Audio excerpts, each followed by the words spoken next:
Hello all, welcome to my channel, EternalDreamspace. I'm going to be reviewing the 2022 horror thriller drama, Soft and Quiet. I had no idea other than the IMDB synopsis what this might be about, and that's how I go into every film if I can. Cold. I want to be told a story, to follow it organically, and see how it unfolds without any pretense. Had I known this was a Netflix release, I would have questioned the hell out of it and maybe skipped it. Again, why I like knowing as little as possible. All that said, let's get into Soft and Quiet. We begin with a woman rushing to a public restroom to take a pregnancy test. I've seen this before. She's gonna turn out to be pregnant, get terribly upset. Wait. No, actually.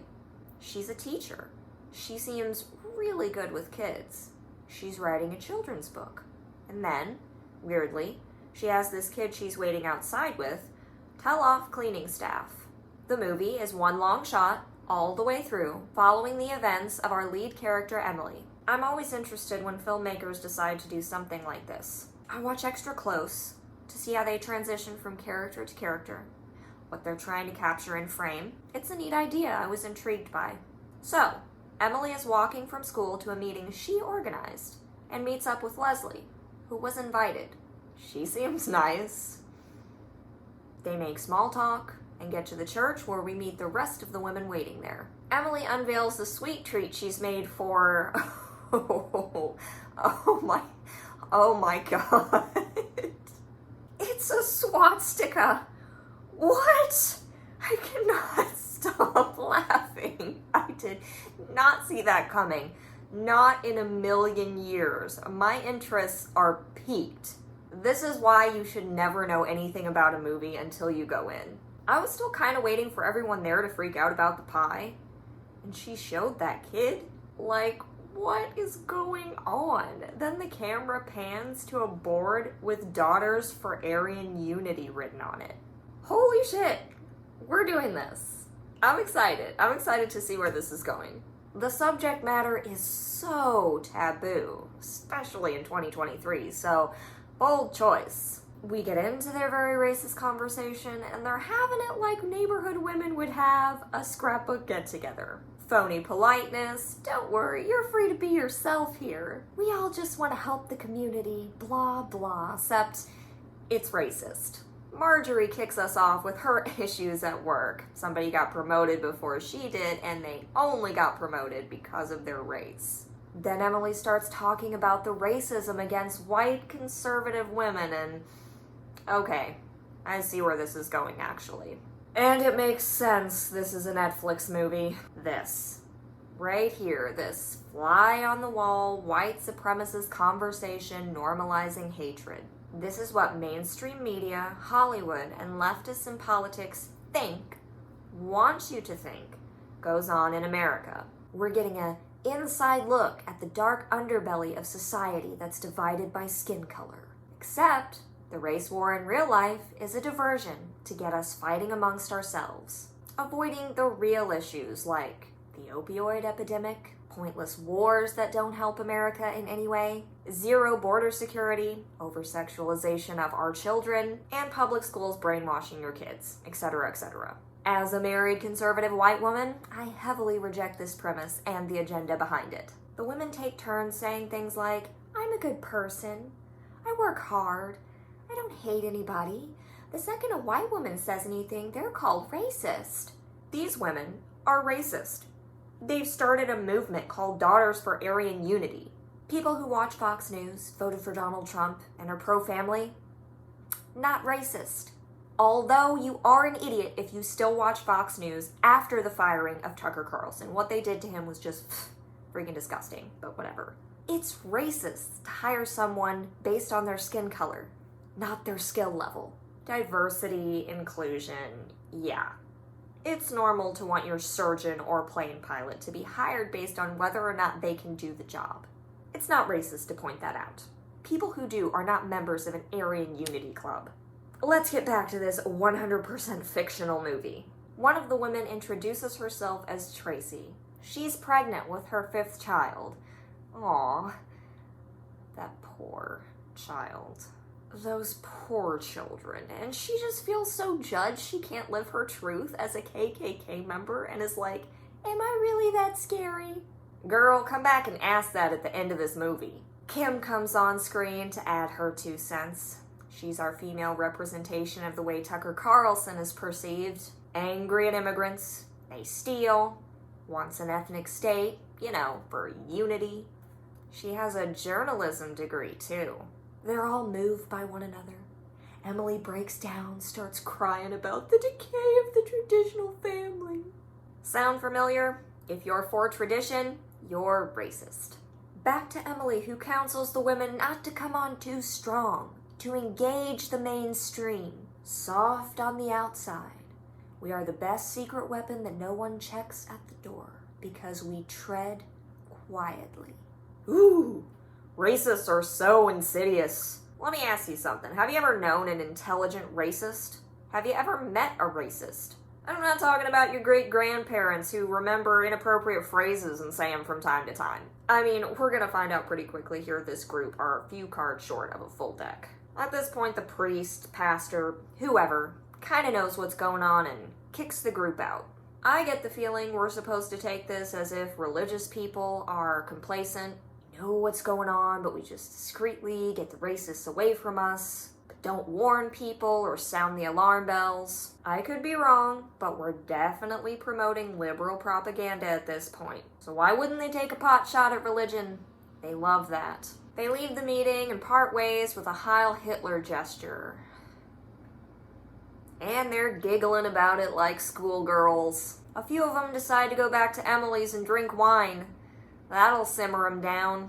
And spoiler alert, it doesn't. So we're about 35 minutes into the movie now. And I've been laughing on and off lightly at the brazenness with which these women talk, and the idea that there's a group of people out there that believes this really happens. And I've been irritated by some of the banter about men. We gotta find you a man. Oh, you gotta be married. Like that's some be-all, end-all of a conservative woman's life. No. If these were all childless, single women with 7 cats at the top of their career, there's no way we'd have racists like this in America. Why don't you tell them how you really feel, Sarah? Oh, I plan to. So we get to Kim's store to pick up wine and snacks, and shit hits the fan. It's a difficult watch from here on. That starts with the women. Still amped from their racist meeting, being unthinkably cruel to a couple Asian sisters. One of whom was apparently assaulted by Emily's brother, who's in jail. Knowing these people, he totally did it. Even though Emily acts so hurt by the accusation. That's when the poor unfortunate soul that is her husband walks in. Women inflate the situation, making mountains out of molehills. They want to go take a dump in her yard or whatever, and Emily's husband, Craig, is like, no. This is where the movie screams to me that the moral of the story is crazy bitches need to listen to the only sound voice around, their man. Could he have been more right? No. He's complicit eventually, but damn. Emily emasculates him until he agrees, when he really should have just slapped her a couple times and drug her home. I'm not advocating for domestic violence. Emily's a damn racist. Her friends are racist. It's okay to fictionally slap a racist. That would have been more entertaining. What follows is not. It's not my thing. It's too much for me, honestly. The women break in, the Asian sisters come home, it escalates to the point where they've got both of them tied up, and the younger sister dies from being force-fed peanuts. Turns out she had a peanut allergy. I don't know if that's karma or just bad luck. We're watching a bunch of horrible racist women crying and losing their shit, obviously only worried about the outcome for themselves, and my stomach just turned. I don't know where I thought this was going, but I did not expect to see the older sister get assaulted with a carrot before she's smothered to death. That was not on my bingo card. The husband, Craig, he's out. He left somewhere before either of them died, but honestly, he's trash. I hope he went home and called the authorities on these horrible bitches. You know they're not gonna get away with it, and that's the soul-saving grace, but when I put this on, not knowing what to expect, I was winding down to go to bed, and this just wound me right back up. Like, I couldn't sleep after this. It was just too horrible. Ugh. I don't have words. If you want to feel disgusted and be depressed, if that's entertainment for you, this is your movie. It's bleak and awful.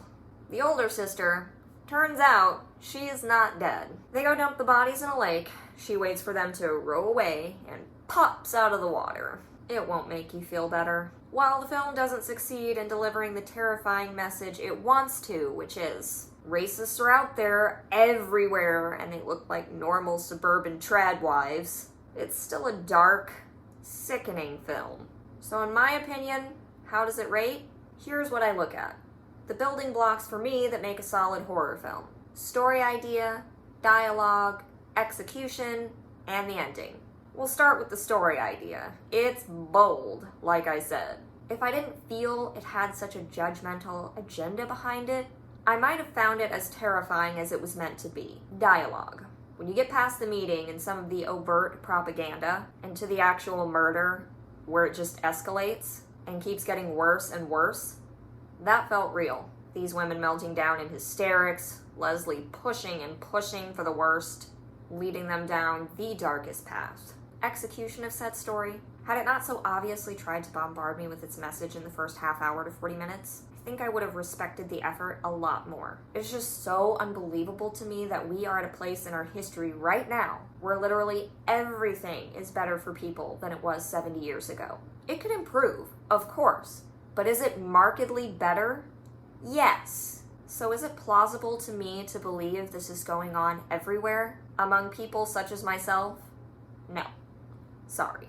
Maybe if they'd set the story back in the 1930s or 40s. Then, of course, there's the ending. This is the most important part of the entire movie. It makes or breaks the film. And this ending was okay. I know what it was trying to say in the beginning, but what are we to make of the end? Are we happy she lived? Are we supposed to believe she won't stand up to them because she didn't previously and they're going to get away with it? I don't think so. But even if she tells, and they all go to prison, and they have their kids taken away, I still feel like shit. Maybe that's the point. Racism destroys everything. And if that's the message, that is clear. I'm just not real sure that's what the message was. I'm going to give this a 6.3 out of 10 for believable, interesting, albeit terrible characters, and the bold subject matter. I certainly was never bored, but was I entertained? No. Is it a horror movie in the sense of ghosts, zombies, or slashers? No. It's a horror movie in that the people are horrible and do horrible things. And the only reason I give it a 6.3 is because it never lost my attention. I didn't shut it off. I wanted to know the outcome. It is far worse in my book if I'm so uninterested I can't finish the movie. So there you have it. What did you think of Soft and Quiet? Do you agree with my sentiments? Do you disagree? Let me know in the comments section. Thanks for watching. Please subscribe for more content and future horror movie reviews. And until next time, bye.